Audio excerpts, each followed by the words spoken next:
Place maintenant à l'invité d'Au cœur de l'info. Plus de 4 ans après ses débuts, la guerre en Ukraine continue ses ravages. Kiev a même subi la pire attaque cette semaine depuis le début de la guerre. Au moins 30 morts, plus de 100 blessés.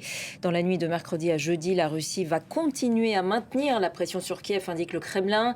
Moscou pourtant en perte de vitesse sur la ligne de front, bousculé aussi à l'intérieur même de ses frontières avec ses frappes en profondeur dans le territoire russe qui se poursuivent, notamment sur des raffineries de pétrole. À l'origine d'ailleurs de très graves pénuries de carburant qui font bien sentir les effets de cette guerre à la population russe. On reparle de tout cela donc ce soir avec Elena Voloshin. Bonsoir Elena, vous êtes journaliste, je le rappelle, et grand reporter, ancienne correspondante en Russie entre 2012 et 2022, notamment pour France 24, prix Albert Londres aussi pour votre livre Propagande, l'arme de guerre de Vladimir Poutine. Merci Elena de nous avoir rejoint donc pour nous éclairer sur ce qui est en train de se passer en ce moment donc dans cette guerre et puis sur le sentiment aussi de la population russe par rapport à tous ces derniers développements. Je précise aussi que vous présentez l'émission Vue de Russie sur France 24 qui s'intéresse précisément à cette question de la propagande des chaînes de télévision russes. On va en reparler donc ce soir ensemble. Tout d'abord sur cette frappe massive sur Kiev, je le disais, le bilan est vraiment extrêmement lourd. C'est la plus grave frappe, la frappe la plus importante donc, sur Kiev depuis le début de cette guerre. Au moins 30 morts, plus de 100 blessés. Comment est-ce que vous interprétez cette frappe, cette fuite en avant, disent beaucoup, de la Russie dans ce contexte qui lui est en grande partie défavorable? Alors, il m'embête d'utiliser ce mot, puisque c'est celui du Kremlin, mais c'est vraiment une riposte. Et c'est complètement paradoxal de le dire, puisque depuis le début, et il faut toujours et sans arrêt le souligner, de cette guerre à grande échelle le 24 février 2022, c'est la stratégie de Moscou, c'est de frapper sur tout le territoire de l'Ukraine, y compris Kiev. Les habitants de la capitale ont pris l'habitude de dormir dans le métro, de dormir dans le couloir pour être entre deux murs. C'était un record, éviter... 52 000 personnes dans le métro de Kiev la nuit de mercredi à jeudi. Donc, mais là, récemment, depuis quelques semaines, les frappes russes déjà se sont intensifiées. Ensuite, l'Ukraine a aussi ouvertement assumé par les paroles de Volodymyr Zelensky une nouvelle stratégie qui est que désormais les Russes doivent, je cite le président ukrainien, ressentir la réalité de cette guerre. Donc, Volodymyr Zelensky dit 40 jours pour contraindre Vladimir Poutine à cesser son agression de l'Ukraine. Et donc, ça y est, il frappe en profondeur.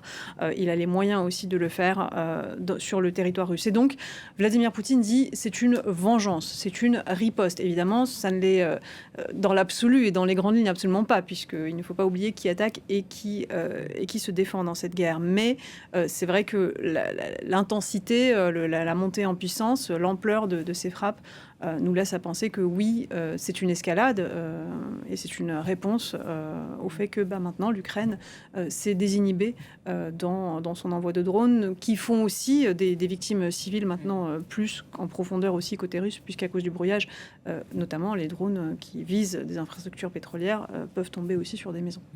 Dans ce contexte de frappe massive du côté de la Russie, il y a aussi une surenchère de certains idéologues proches du Kremlin, de propagandistes, disons, en tout cas à la télévision, qui appellent même ces derniers jours à faire usage de l'arme nucléaire.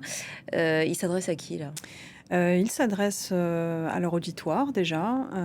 Le but de ces discours, c'est aussi de faire passer Vladimir Poutine pour un humaniste, pour un modéré, pour quelqu'un qui ménage l'Ukraine et les Ukrainiens. C'est ce qu'il dit lui-même.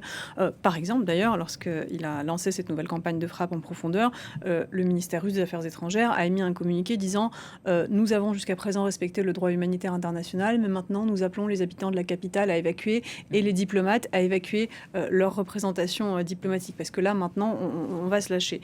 Donc, il y a toujours ce discours de, une Russie qui n'a jamais fait de victimes civiles en Ukraine, qui respecte le droit international, et à côté de ça, ces propagandistes qui vont sur les plateaux de télévision, notamment cette personne, Igor Korotchenko, que vous voyez à l'écran.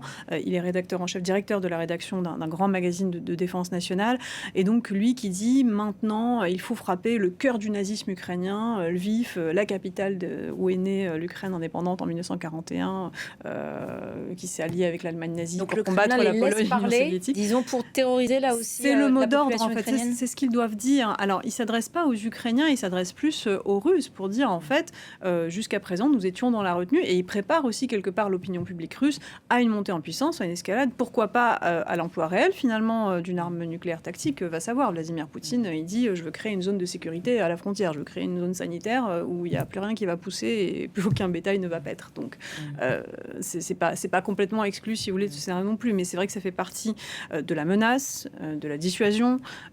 Vladimir Poutine a disposé des armes nucléaires tactiques au Bélarus, il a revu sa doctrine, il n'arrête pas de faire démonstration de ces nouvelles armes qu'il développe depuis en fait 2018 déjà.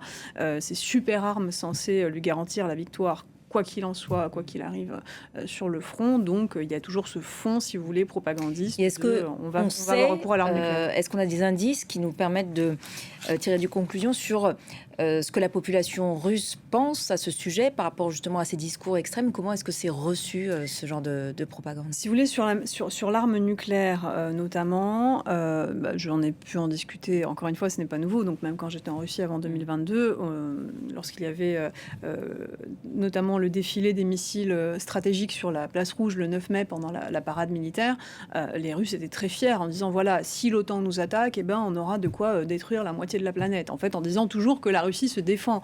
Donc les Russes, je pense, entendent toujours quand même ce discours, enfin cette forteresse assiégée, cet espace mental où la Russie est menacée et doit coûte que coûte gagner l'opération militaire spéciale, sinon elle va disparaître. Vladimir Poutine l'a encore dit dimanche dernier au congrès de Russie unie.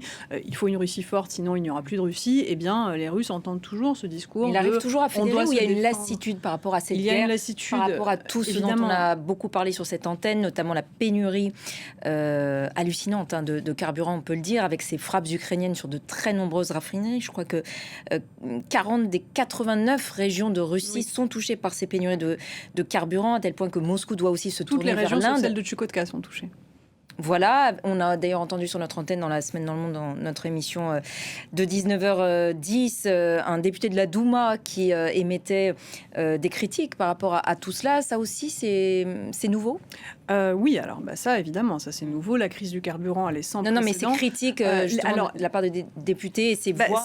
les critiques, alors attention, parce que les critiques, justement, elles sont toujours de dire on fera pas assez fort. Donc ce sont pas des critiques, là, des critiques qui remettent sur, en cause. On nous dit qu'il y a du pétrole, mais en fait, nous, on a fait 57 heures la queue à telle station. Oui. Donc sur la crise du pétrole, il y a les gouverneurs sont un peu divisés en deux camps. Vous avez ceux qui disent mais en fait c'est la faute des usagers, il faut qu'ils se rationnent, il faut qu'ils arrêtent de remplir des jerrycans. D'ailleurs maintenant c'est interdit à la plupart des stations-service. Et puis vous avez effectivement ceux qui disent que en fait la situation elle devient vraiment critique et pas tenable. Évidemment, ce n'est pas, bien que c'est très figé dans la Russie de Vladimir Poutine, ce n'est pas totalement figé. Quand on en vient à ce genre de crise sans précédent, oui, il y a des voix qui commencent à s'élever et les Russes aussi en ont ras-le-bol. Ils disent mais c'est pas normal, c'est pas possible. Mais le truc c'est que moi j'attends toujours d'entendre que l'on remette directement en cause Vladimir Poutine parce que ça c'est la ligne rouge absolue si vous voulez. Et on n'y est pas. On n'y est pas. Il y a toujours un problème. On sent quand même le pouvoir fébrile. En ce moment, on dit Vladimir Poutine de plus en plus bunkérisé.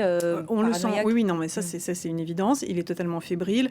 Ne serait-ce que les appels à l'unité permanent, le fait qu'il dise le discours qu'il a tenu, je l'ai attentivement écouté devant Russie-Unie, son parti qui est entré en campagne pour les législatives de septembre, il l'a dit, il faut qu'on reste ensemble, il faut qu'on reste unis, votre devoir c'est d'être derrière le régime, ces appels à l'unité, le fait qu'il s'exprime de plus en plus, ça c'est clairement, oui, un signe de fébrilité, le fait qu'il n'arrive pas à endiguer cette crise, le fait que les Russes, on a toujours dit la révolte en Russie vient d'une frustration sociale.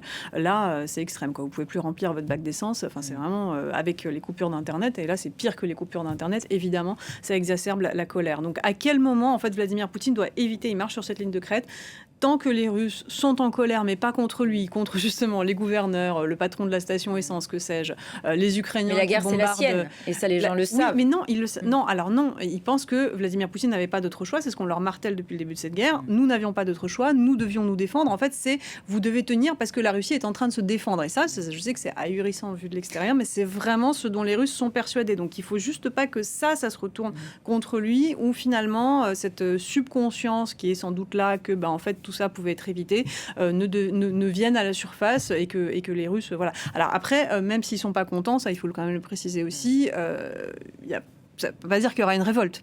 On est quand même dans un pays qui a trop s'exprimer. Non, toujours. Il y a toujours des lois ultra répressives et n'importe qui exprime un mécontentement est immédiatement arrêté.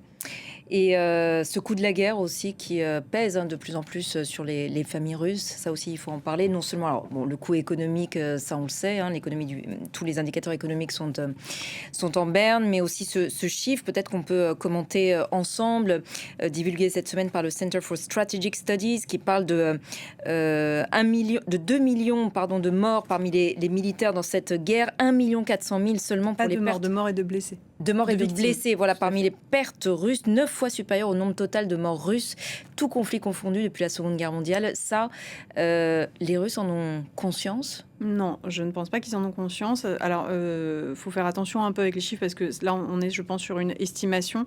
La seule source fiable qui, en fait, a des noms, une liste de noms, c'est la BBC et Mediazona. Ce sont deux médias qui suivent depuis le début, en fait, concrètement, identité par identité, les soldats russes. Ils sont à 226 000 morts. Après, ça reste énorme. Donc là, ce centre dit 300 à 350 000 morts côté russe, je crois 125 000 côté ukrainien, et effectivement 1,4 million de victimes. Alors, est-ce que les Russes en ont conscience ou pas ? Je parlais avec une journaliste en Russie. En tout cas, tout cela pèse sur les familles endeuillées. Bien sûr. Alors, ceci étant dit, cette journaliste me disait l'État russe a trouvé le coût de la vie humaine. C'est-à-dire que les compensations, en fait, c'est un métier aujourd'hui, aller mourir à la dite opération militaire spéciale. Donc, en fait, on touche des soldes énormes, 4 à 5 000 euros par mois, qui partent souvent dans la poche des commandants qui se font soudoyer pour ne pas envoyer leurs hommes à l'assaut. Donc ça se passe vraiment différemment de ce qui est prévu au départ, mais c'est un métier aujourd'hui et c'est le métier le plus louable. C'est présenté comme étant le sacrifice à la patrie, le devoir suprême de tout citoyen russe. La citoyenneté russe se résume à ça. Et donc on y va. Et la famille, derrière, elle peut vivre avec l'argent des glabavoyi, comme on le dit, l'argent du cercueil. Donc, en fait, c'est la compensation qui est versée. Et ces compensations sont versées réellement aux familles. Ça, c'est quelque chose que l'État russe s'attache à faire. Et là, on est sur des millions de roubles. Enfin, ce sont des sommes énormes. Et donc, on achète, en fait, le silence. Donc, là-dessus, plus, il y a un autre phénomène aussi qui se manifeste dans cette société où l'opinion publique est complètement déformée par une propagande qui inverse les rôles. C'est qu'on dit, mais en fait, on doit aller venger nos morts. On doit aller venger nos soldats. C'est-à-dire, c'est une attaque, c'est la justification de l'attaque, et donc ça exacerbe ce sentiment de les Ukrainiens nazis sont en train de perpétrer un génocide contre les Russes, les russophones, etc. Encore une fois, ce sont des choses qui sont fragiles parce qu'elles sont artificielles, fabriquées par un espace du mythe. Mais ligne de crête, toujours pour le pouvoir russe. Merci infiniment, Elena, pour cet éclairage passionnant donc, sur la guerre en Ukraine et cette guerre précisément vue de Russie. Et je renvoie donc aux épisodes de votre émission qui s'appelle justement Vue de Russie sur France 24. Merci encore, Elena.